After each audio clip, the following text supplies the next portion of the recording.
শাসক দল যেটাকে নিজের পৈতৃক ভিটে মনে করে ভিক্টোরিয়া হাউস, কেন ওনারা তো একটু এখন যেরকম শুভেন্দু অধিকারী, রাজীব বন্দ্যোপাধ্যায়কে বিজেপির দালাল বা গদ্দার বলা হয়, আমার চোখে যদি পশ্চিমবাংলার সবথেকে বড় গদ্দার বলা হয় সেটা হচ্ছে মাননীয় মুখ্যমন্ত্রী মমতা বন্দ্যোপাধ্যায়। কেন তিনি শুধু গদ্দার নয়, তিনি অ্যাকচুয়ালি হাইজ্যাক ম্যান বলতে পারেন। কেন আমরা যে শহীদ দিবসটা দেখি 21শে জুলাই, ওটা অ্যাকচুয়ালি কংগ্রেসের ছিল, তখন তৃণমূল জন্মগ্রহণ করেনি। কংগ্রেসের শহীদ দিবস এবং সেই শহীদ দিবসে কংগ্রেসের 13 জন শহীদ হয়েছিলেন। সেখানে মমতা ব্যানার্জি নিজে হাইজ্যাক করে নিয়ে সেই জিনিসটাকে নিজের প্রচারের জন্য করে এবং শহীদ আমাদের যেটা ভিক্টোরিয়া হাউস সেটাকে নিজের পৈতৃক ভিটে মনে করে। চলো দেখা গেল এবছরে শুধুমাত্র স্থান চেঞ্জ করার জন্য 16 থেকে 17 লক্ষ টাকা খরচ করে শুধু একটা স্থান চেঞ্জ করলো আইএসএফের জন্য। আপনাদের শোনা যাচ্ছে যে আবার 21শে জুলাইয়ের প্রস্তুতি নিচ্ছে, এটা কতটা সত্য? 21শে জুলাইয়ের প্রস্তুতি বলতে দেখুন, আমি এই বছরে 2024 সর্বপ্রথম ভিক্টোরিয়া হাউসের সামনে প্রোগ্রাম করা 21 তারিখে আইএসএফ অনুমোদন জানিয়েছে। এবার দেখা যাক যে আমাদের পশ্চিমবাংলা বা ভারতবর্ষের সংবিধান কতটুকু মান্যতা দেয় সেই জায়গাটাকে। আগামীকাল 22শে জানুয়ারি আমাদের মুখ্যমন্ত্রী একটা সংহতি মিছিল করতে, এটাকে কেমনভাবে দেখছেন আপনি? আর বাবরি মসজিদও উদ্বোধন আছে, দেখুন রাম মন্দির। হ্যাঁ, আমরা এটা খুব সেন্সিটিভ উত্তর, জানি না আমি এই উত্তর দেওয়ার মতো যোগ্যতা আমার আছে কি না। তাও আমি যেটুকু আমার নলেজে আছে, আমার জ্ঞান থেকে আমি যতটুকু দেখে আসছি, প্রতি বছর 6ই ডিসেম্বর বাবরি মসজিদের ধ্বংসকালা দিন আমরা যখন থেকে তৃণমূল সরকার শাসকে এসছে বেশ কিছুবার আমরা দেখেছি তারা সেই 6ই ডিসেম্বর পালন করতে।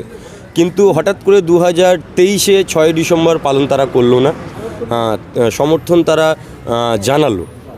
সেক্ষেত্রে একটা বোঝাই যাচ্ছে যে তৃণমূল এবং বিজেপির যে একই এজেন্ডায় হাঁটছে একটা স্পষ্ট। আইএসএফের গতি কীরকমভাবে চলছে, মানে এই যে 1 বছর হলো সংগঠনের কাজ করতে গিয়েছে? দেখুন, আমরা 2021 সালে যখন আমরা প্রেস ক্লাব থেকে আপনাদের সামনেই আমাদের দলের চেয়ারম্যান পীরজাদা আব্বাস সিদ্দিকী, আমাদের দলের প্রতিষ্ঠাতা পীরজাদা আব্বাস সিদ্দিকী এবং চেয়ারম্যান দল উদ্বোধন করেছিলেন, আপনারা গুটি কত 5-6টা ইউটিউবার আর পীরজাদা আব্বাস সিদ্দিকী, নওশাদ সিদ্দিকী এবং তার 6টা টিম, 8-10 জন নিয়ে একটা দল আরম্ভ করেছিলাম। আজ আমরা 4র্থ প্রতিষ্ঠা দিবস উদযাপন করছি। সেখানে দাঁড়িয়ে আমাদের একটা বিধায়ক আছে, একটা জেলা পরিষদ আছে, আমাদের 10-12টা প্রধান আছে, আমাদের আরও 8-10টা উপপ্রধান আছে। আমরা স্কুল ভোটে জিতেছি, মাদ্রাসা ভোটে জিতেছি। একটা 4 বছরের একদম দল, সেটা 4 বছর কতটা ছড়িয়েছে আপনারা দেখেন, পাহাড় থেকে শুরু করে সাগর। সুন্দরবনে গিয়ে যদি আইএসএফ বলেন আপনি জানতে পারবেন, এবং যদি আপনি শিলিগুড়ি, দার্জিলিং চলে যান সেখানেও আইএসএফ জানতে পারবেন। বিজেপির মদতেই তো আইএসএফের উত্থান, এমনটাই অভিযোগ বিরোধী দল থেকে আসছে। দেখুন, বিজেপির মদতে আইএসএফের উত্থান, এই কথাটা একমাত্র মমতা ব্যানার্জি এবং সেই মমতা ব্যানার্জির কাপুরুষ সৈনিকদের মুখ থেকে আমরা শুনি। এখনও পর্যন্ত কোনো লিগাল ডকুমেন্টস আপনি পাবেন না, কিন্তু আমি এই জায়গায় দাঁড়িয়ে শুধু আমার ফোনে হাত দিলে আপনাকে আমি 50টা ডকুমেন্টস দেখাতে পারবো যে মমতা ব্যানার্জি তৃণমূলের সাথে একসাথে ঘর করে। মমতা ব্যানার্জি জন্ম হয়েছে তৃণমূলের কাছ থেকে।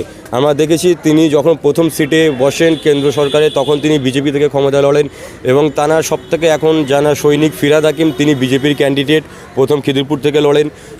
বিজেপি মমতা ব্যানার্জি তিনি বলেছিলেন যে আরএসএস ততটা খারাপ না যতটা বিজেপি ভালো। আরএসএসের মোহন ভাগবত বলেছিলেন মমতা ব্যানার্জি বিজেপির দুর্গা।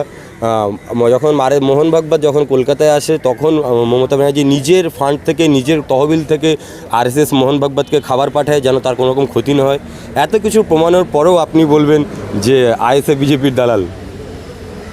এমনটাই বারবার অভিযোগ আছে যে আপনাদের দলটা আইএসএফ বিজেপি থেকে উত্থান হয়েছে, বিজেপি সাপোর্টেই আপনারা এত দূরে এগিয়েছেন। যদি বিজেপির আমরা এগোতাম তাহলে এই প্রোগ্রামটা ইনডোরে করতাম না, রাজপথে করতাম। এইখানে যে সভাটা, এই সভাটা কখন থেকে শুরু হচ্ছে তাহলে?